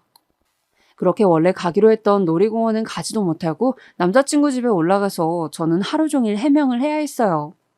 시어머니는 남의 귀한 아들을 데리고 지금 뭐 하는 거냐고 화를 내셨고 저는 죄송하다고 했던 기억이 납니다. 그리고 다음날 시어머니가 따로 연락이 와서 제발 아들과 헤어져 달라고 저에게 말씀하셨어요. 저는 속상했지만 제가 제 입으로 남친에게 헤어지자고 할 용기는 없다고 사실대로 말씀드렸더니 시어머니는 한숨을 쉬시며 돌아가셨습니다. 그리고 남자친구는 시부모님의 강제로 미국으로 유학을 가게 되었어요. 남자친구는 울면서 자기도 너무 가기 싫지만 부모님이 억지로 보내니까 어쩔 수 없다고 말하며 그 대신 미국에서 돌아오면 바로 결혼하자고 자기가 꼭 성공해서 입국하겠다고 저에게 말했습니다. 저도 너무 날벼락이었지만 남자친구의 인생도 중요하니까 보내주게 되었어요. 아마 시부모님은 남자친구와 제가 떨어지면 연락도 못하고 무엇보다 얼굴을 못 보니까 헤어질 줄 아셨던 것 같아요. 남자친구의 인생을 위해 유학 가는 것에 대해 축복해 주었지만 막상 떠나고 나니까 정말 허해서 한동안 정말 슬펐습니다. 처음 서울에 와서 적응하기 힘들었을 때 남친이 옆에서 정말 많이 도와주었고 대학 와서도 바로 옆 학교라 둘이 꼭 붙어 다녀서 교수님들까지 서로 인연이라는 것을 아실 정도였는데 갑자기 난데없이 남자친구가 옆에서 사라지고 나니까 정말 허하고 외로운 감정이 들었어요. 물론 남자친구가 미국에 갔다고 우리는 헤어지거나 하진 않았습니다. 하지만 얼굴을 못 보고 연락도 제대로 하지 못하니까 오히려 더 보고 싶고 애틋해지더라고요. 남자친구는 미국으로 가기 전에 저에게 혹시 더 좋은 남자가 있다면 자기 생각은 하지 말고 꼭 그 남자를 만나라고 말하면서 군대까지 기다려줬는데 유학까지 기다려달라고 부탁하기에는 본인이 너무 양심에 찔린다고 말했습니다. 하지만 저는 이미 남자친구가 아니면 남자를 만날 마음이 없었고 이미 남자친구와 너무 오랜 기간 붙어 있었기 때문에 절대 헤어질 수는 없었어요. 너무 외롭고 또 그때가 제가 졸업할 때쯤이라 혼자 고독하게 학교 생활을 했습니다. 그리고 저는 남자친구 없이 졸업하고 직장에 취직하게 되었어요. 정말 안타깝게도 남자친구는 연락이 어느 순간 뜸해지더니 졸업하고 제가 입사할 때쯤엔 연락이 오지 않았습니다. 저는 처음엔 너무 충격적이고 힘들었지만 그것도 그의 인생이고 선택이니까 존중하려고 했어요.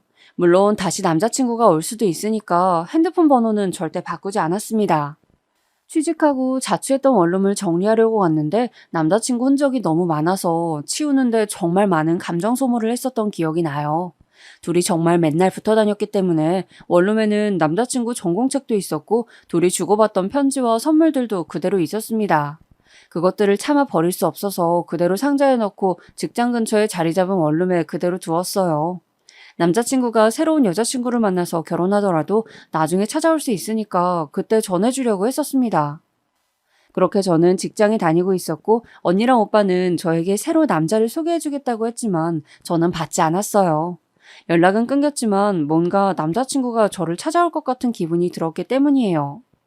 언니는 그때 조카를 낳았을 때였는데 저에게 연락이 없으면 새로 여자를 만났을 수도 있다면서 이제는 그만 다른 남자를 찾으라고 진지하게 말하기도 했었어요.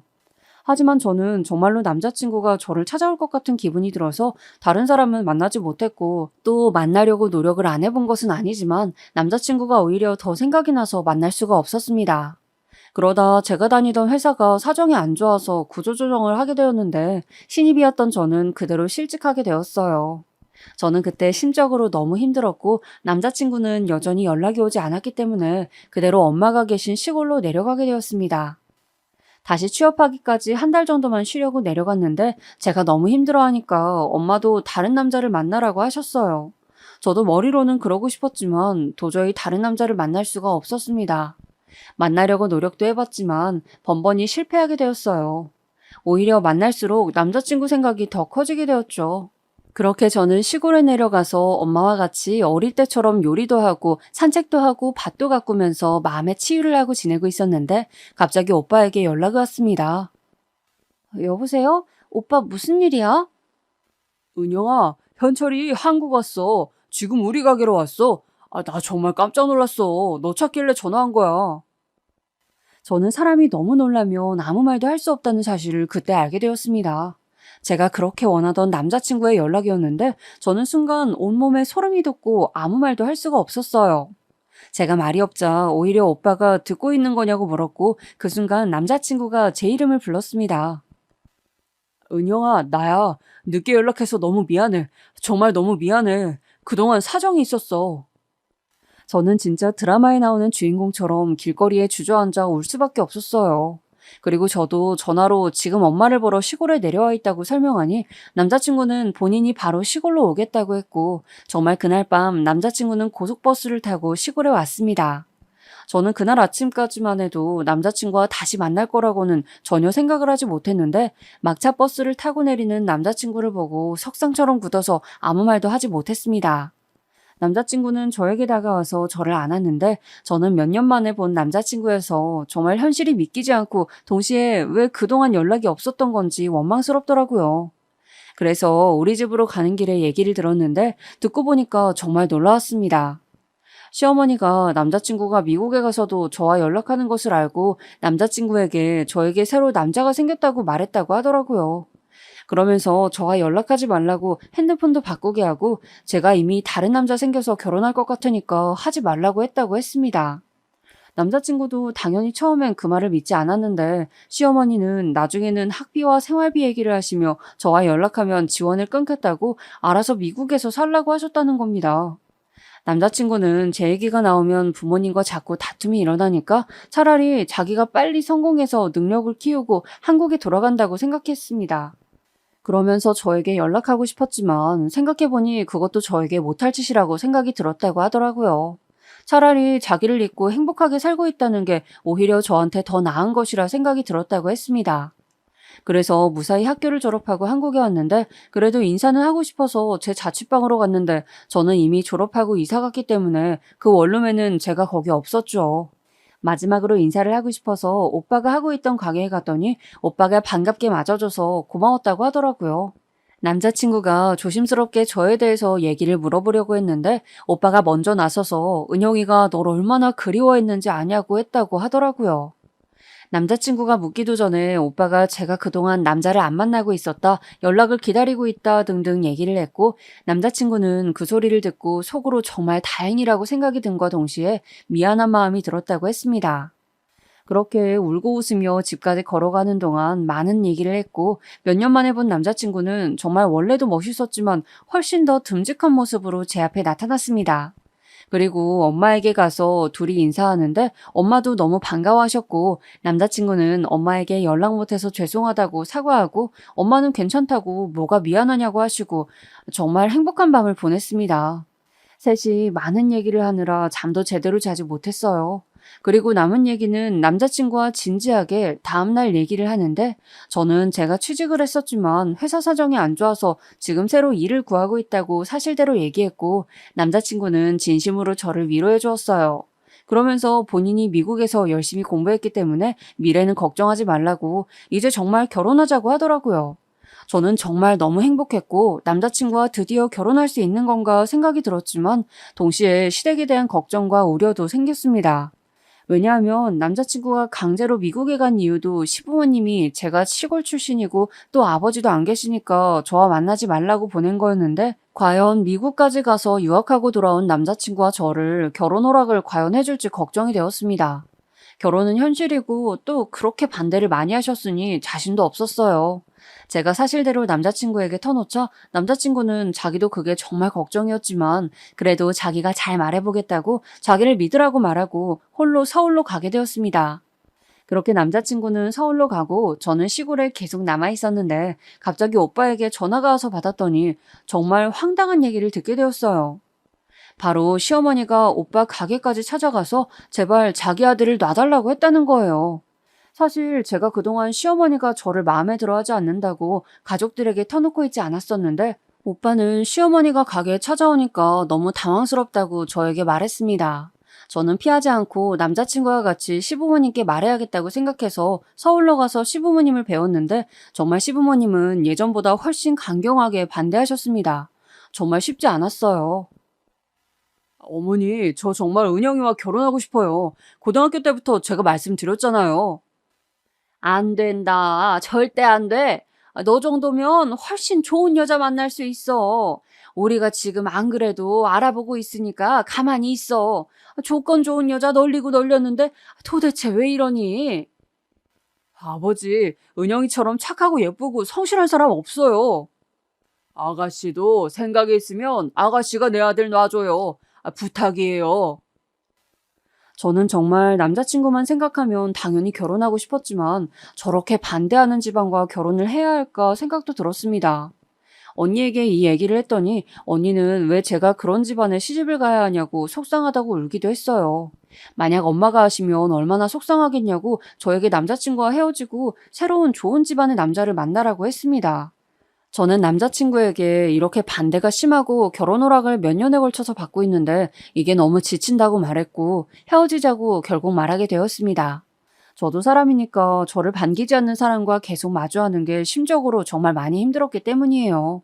자존감도 내려가고 이렇게까지 결혼해야 하나 생각도 들었습니다. 그래서 저는 남자친구와 헤어지고 다른 남자를 만날 생각이 없이 시골로 내려가서 엄마와 평생 같이 살 계획이었습니다. 남자친구에게 미국에서 정말 고생 많았고 앞으로 행복하게 새로운 여자 만나서 잘 살라고 말하며 헤어지자고 했죠. 남자친구는 절대 헤어질 수 없다며 붙잡았지만 저는 더 버틸 수가 없었어요.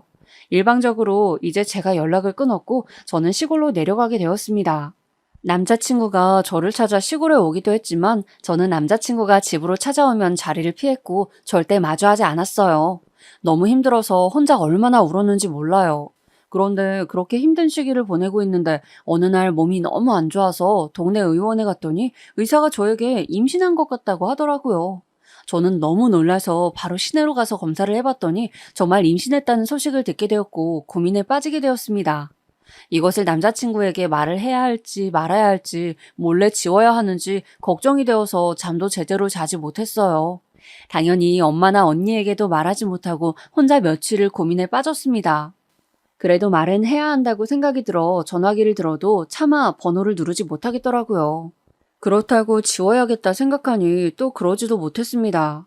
사귀고 있던 사이라면 그래도 조심스럽게 얘기를 했을 텐데 이미 제가 제 입으로 헤어지자고 말한 뒤였고 또 찾아와도 만나주지도 않는 상태였기 때문에 임신 사실을 터놓을 수가 없었어요.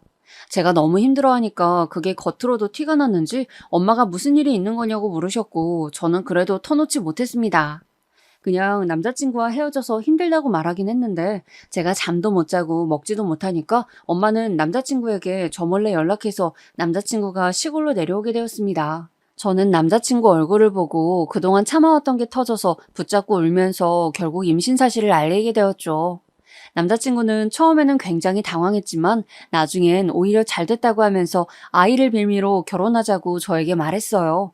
저는 그게 말이 되는 소리냐고 물었고 남자친구는 진심으로 기뻐하면서 이제 본인 부모도 반대하지 못할 거라고 했어요. 그리고 바로 집 앞으로 가서 엄마에게 제 임신 사실을 알렸고 엄마는 그럼 그동안 힘들어했던 게 다 임신 때문이었냐고 놀라서 드러누우셨습니다. 엄마는 결혼한다면 본인이야 너무 좋지만 시댁 반응도 살펴야 하니 남자친구에게 말을 잘해달라고 부탁했어요. 남자친구는 제 손을 잡고 그 길로 바로 서울에 갔고 우리는 시댁으로 가서 임신 사실을 밝히게 되었습니다. 저는 아직도 그날 시어머니의 얼굴이 떠오르는데요. 그 아이가 네 아이인지 어떻게 알아? 아무도 모르는 거야. 네 새끼 아닐 수도 있어. 뭘 믿고 그렇게 단정하는 거야? 어머니, 그게 무슨 말씀이세요? 현철 씨 아이 맞아요. 다른 건 몰라도 이건 정말이에요. 엄마, 정말 왜 그러세요? 저는 은영이와 결혼하고 싶어요. 제발 허락해주세요. 시어머니는 급기야 아이가 남자친구 아이가 아닐 것이라고 우기셨고 저는 그것은 정말 아니었기에 처음으로 강하게 제 의견을 표출했어요. 시아버지도 저를 그렇게 마음에 들어 하지는 않으셨지만 제가 임신했다고 하니 어쩔 수 없이 결혼 허락을 결국 하시게 되었습니다. 시어머니는 끝까지 반대하셨지만 자식 이기는 부모 없다는 말 아시죠? 남자친구가 단식투쟁까지 하자 시어머니도 결국 백기를 드셨습니다. 저도 남자친구가 단식투쟁까지 할 줄은 몰랐는데 저와 결혼하지 않으면 차라리 죽겠다고 아무것도 먹지 않고 방에서 나가지도 않고 말에 대답도 하지 않으니 결국 시어머니도 허락하게 되었죠. 아무리 말려도 들은 척도 하지 않았다고 하더라고요. 그렇게 남편의 단식투쟁과 아기 덕분에 우리는 우여곡절 끝에 결혼할 수 있었는데 그것은 시작이었습니다. 시어머니는 상견례 때도 기분이 안 좋으신 것을 엄청 티내셨고 엄마가 결국 저에게 따로 시어머니 표정이 너무 안 좋으시다고 말씀하실 정도였어요. 시어머니는 사실 가진 것에 비해 사치가 매우 심하셨는데 그런 점이 우리 엄마와는 정반대셨습니다. 엄마는 교수로 재직하실 때도 온화하시고 똑똑하셔서 제자들이 시골로 종종 찾아올 정도였어요. 하지만 원래 꾸미는 걸 안 좋아하시고 또 티내는 것도 안 좋아하셔서 겉모습만 봐서는 평범하세요. 하지만 시어머니는 본인 재산에 비해 과하게 꾸미는 걸 선호하시고 정말 겉모습으로 사람을 판단하는 분이셨죠. 그래서 본인이 보기에 우리 엄마가 꾸밀 줄 모르고 시골에 살고 또 제가 아빠도 계시지 않으니까 무시했던 것 같아요. 저는 저한테 그러는 것은 참아도 엄마한테 그러는 건 도저히 못 참아서 제가 엄마도 젊으셨을 때 교수로 재직하셨고 지금 유명 정치인들도 제자로 두고 계시다고 말하고 싶었지만 엄마가 극구 반대하셔서 말을 할 수가 없었어요. 엄마는 지나간 직업은 지나간 것이고 본인은 지금 시골에서 작게 게스트하우스를 운영 중인 사람이니 그렇게 시부모님께 소개했고 시부모님의 편견은 더욱 커지게 되었죠. 남편에겐 시누이도 있었는데 시누이도 저에게 시골 사는데 예단은 제대로 해올 수 있냐고 물을 정도였습니다. 하지만 엄마가 시골에 살고 계셨지만 돈이 없는 것은 아니었기 때문에 시댁에서 요구한 예단을 충분히 해줄 수 있었어요. 제가 그 정도는 가능하다고 답하니 시어머니는 무리하게 대출받지 말고 못하겠으면 말하라고 하더라고요. 그런데 정말 감당 가능해서 저는 당당했습니다. 신혼집은 남편 직장 근처에 잡게 되었고 저는 태교를 하며 미리 들어가서 남편과 살았습니다. 결혼식은 아이를 낳고 하자고 결정했기 때문에 미리 신혼집에서 살고 있었는데 그렇게 살다 보니 어릴 때 대학생 때 제 원룸에서 둘이 살았던 것도 머리에 생각나고 추억이 떠올랐어요. 그렇게 저는 첫째 아이를 낳게 되었고 앞서 말했듯이 공주님이 태어났습니다. 시어머니는 노골적으로 다음에는 아들을 낳으라고 하셨지만 남편과 저는 성별이 무슨 상관이냐고 우리가 좋으면 됐다고 하며 즐겁게 결혼식 준비를 하게 되었죠. 그렇게 제가 산후조리도 하고 슬슬 결혼식 준비를 하는데 한복을 고를 때 마찰이 있었어요. 보통은 분홍색 한복은 신부 측에서 많이 입는 한복이잖아요. 그런데 시어머니가 본인이 분홍색의 예쁜 한복을 입겠다고 한복집에서 고집을 부리셨어요. 저번이 분홍색은 신부 색상이라고 말해도 듣지를 않더라고요. 결국 엄마가 본인은 아무 색도 괜찮으니 사돈 편하신 대로 하시라고 했고 시어머니는 한복집에서 제일 화려한 한복을 고르게 되었습니다. 엄마는 이미 오빠와 언니가 결혼할 때 한복을 입었기 때문에 가지고 계신 한복을 입게 되었죠. 저는 엄마에게 예쁜 한복을 해주고 싶었는데 엄마는 본인이 괜찮으시다며 보통 한복을 입으셨어요. 그렇게 크고 작은 마찰을 잠재워가며 결혼식을 준비했고 결국 결혼식 날이 되었습니다. 엄마는 자식 중 제가 늦둥이었고 저에게 애정이 매우 크셨기 때문에 아는 분들에게 처음으로 연락을 많이 돌리셨어요. 원래 제자들에게도 절대 연락하지 않으시는데 이번에는 먼저 연락하셔서 늦둥이 딸이 결혼한다고 알리셨다고 하더라고요. 제가 정신없이 화장하고 신부 대기실에 들어가서 손님 맞이를 하다가 잠깐 드레스에 문제가 생겨 로비로 나왔는데 그때 시댁 식구들이 하는 말을 우연히 듣게 되었습니다. 엄마는 오빠가 결혼할 때 맞추었던 하늘색 한복을 입고 있었는데 아무래도 오빠는 저와 나이 차이가 16살이나 나고 결혼한 지 꽤 되었기 때문에 한복이 오래된 것이었어요. 저도 그것을 알기에 엄마에게 새로 해주고 싶었던 거죠. 아무튼 그래서 저도 엄마 한복이 계속 머리에 걸렸는데 시어머니가 하는 말씀이 제 귀에 콱 박히게 되었습니다. 촌사람이라 옷발도 더럽게 안 봤네? 너무 촌스러워. 엄마, 분홍색 한복 입길 잘했어. 엄마밖에 안 보여. 아니, 저 한복 정말 몇 년 전 거야? 시골 살아서 뭘 모르나 봐. 시누이랑 시어머니가 둘이 키득거리면서 우리 엄마를 보고 비웃고 있는 장면을 보자 저는 정말 속에서부터 열불이 나기 시작했습니다. 아무리 아이를 낳고 결혼식을 올리는 상태였지만 저는 우리 엄마를 저렇게 무시하는 것을 차마 넘기질 못하겠더라고요. 그래서 드레스를 부여잡고 시어머니한테 가서 따지려고 했는데 그 순간 엘리베이터에서 유명 정치인이 내려서 걸어왔습니다. 그 정치인은 워낙 유명해서 뉴스에도 많이 나오는 사람이었는데 그래서 사람들의 시선이 그 사람에게 쏠리기 시작했어요. 알아보는 사람이 정말 많았거든요. 그리고 정말 놀랍게도 그 정치인은 우리 엄마에게 나타나서 고개 숙이며 인사를 했습니다. 교수님, 막내따님 결혼 진심으로 축하드립니다. 엄마는 와줘서 고맙다고 인사하시면서 반갑게 맞이하셨어요. 사람들이 수군거리기 시작했고 정치인은 저에게 와서 말을 걸었어요. 아이고, 오랜만인데 많이 컸네요. 결혼 축하드려요. 교수님 댁에 다음 달에 찾아뵐게요. 아, 와주셔서 감사합니다. 네, 다음 달에 놀러 오셔요. 이 뒤로도 유명 정치인이 더 방문했고 정치인뿐만 아니라 연예인들과 각종 유명 인사들도 많이 방문해 주었습니다. 나중에 알고 보니 언니와 오빠 결혼식 때는 엄마가 일부러 부르지 않았다고 하셨어요. 그래서 오고 싶어도 참석하지 못했는데 막내딸이라 부르신 것 같다고 유명하신 분이 저에게 말씀해 주셨어요. 저는 로비로 나온 김에 얼떨결에 같이 손님 맞이도 하며 엄마 제자분들을 많이 만나고 인사하게 되었습니다. 그리고 엄마 쪽으로 화환도 어찌나 많이 왔는지 셀 수가 없었어요.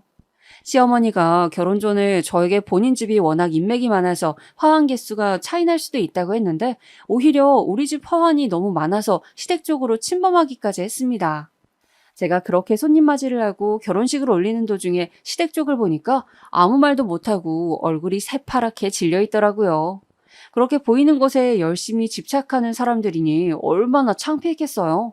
그렇게 결혼식은 순조롭게 마무리가 되었고 시댁에 찾아갔더니 저는 정말 딴 사람인 줄 알았습니다. 아이고, 우리 며느리 오셨나? 정말 고생 많았어. 이리 앉아서 이것 좀 먹어.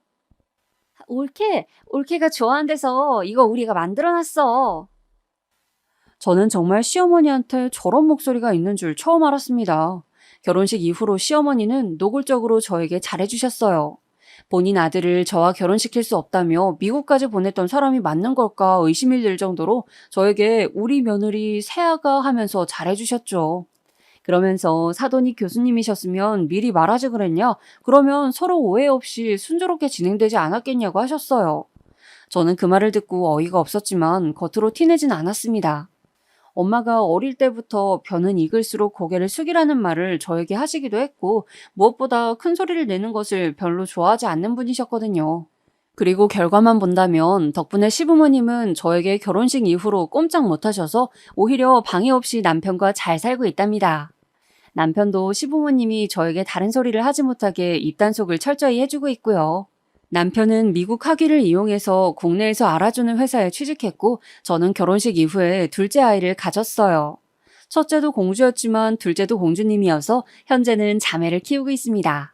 어릴 때 엄마와 길에 있는 꽃을 보는 것을 좋아했던 기억을 살려서 남편의 도움을 받아 꽃집 겸 카페를 열게 되었고 현재는 아주 만족스러운 인생을 살고 있답니다.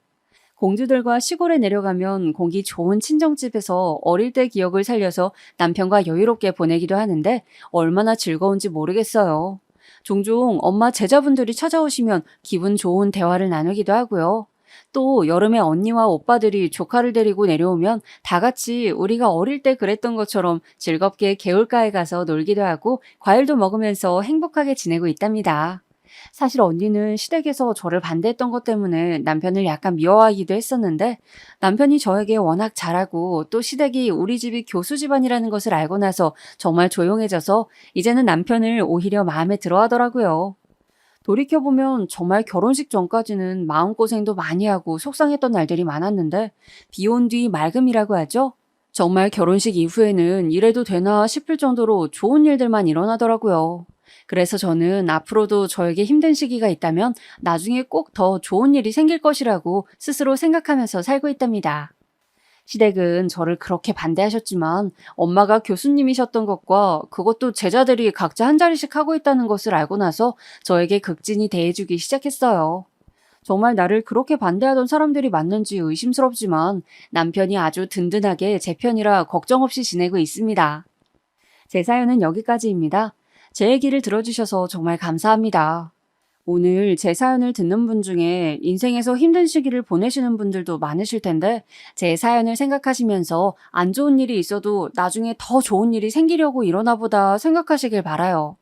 행복한 연초 보내시고 좋은 일만 가득하시길 진심으로 바라겠습니다. 감사합니다.